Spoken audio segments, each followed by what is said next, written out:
आज 21 जानेवारी स्वामी विवेकानंद यांची जयंती। त्यानिमित्त कवितेच्या पारंब्या या प्राध्यापक डॉक्टर यशवंतराव पाटील सर यांच्या कविता संग्रहातील एक कविता। योद्धा संन्यासी। एका तरुण संन्यासी योद्ध्याने बंधूंनो आणि भगिनींनो आपुलकीच्या शब्दोच्चाराने शिकागो सर्वधर्म परिषदेला अभिमंत्रित केले। अमेरिकी ख्रिश्चन श्रोत्यांवर प्रचंड गारुड केले। उत्सव त्यांचे साजरे करतो, नावे त्यांचे ढोल बडवितो। त्यांच्या आचार विचार धर्माचा विचार किती स्मरतो करतो। चर्चा समारंभाच्या काथ्याकुटात आम्हीच आमचा बौद्धिक पराभव करीत शांत होतो।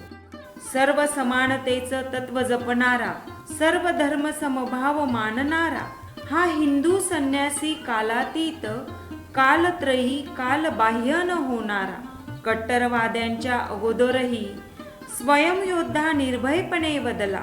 बंधूंनो आणि भगिनींनो, आडव्या उभ्या भारत भ्रमणात या स्वयंयोद्ध्याने धार्मिक कर्मठता असहिष्णुता, अस्पृश्यता, जाती जातीतील विषमता अनुभवीत तो निर्भयपणे वदला। दलित क्षुद्रांना असेच वागविले, माणूसपण त्यांना विसरायला भाग पाडले। हिंदू स्वयंयोद्धा बाणेदारपणे म्हणाला, गुलामी पारतंत्र्य हटविण्यासाठी ब्रिटिशांविरुद्ध लढलो आम्ही। स्वकीयांच्या जाती जातीतील कट्टरता, गुलामी हटविण्यासाठी किती लढतो आम्ही, असे विचारत स्वधर्मीयांची परखड निर्भसना त्याने केली।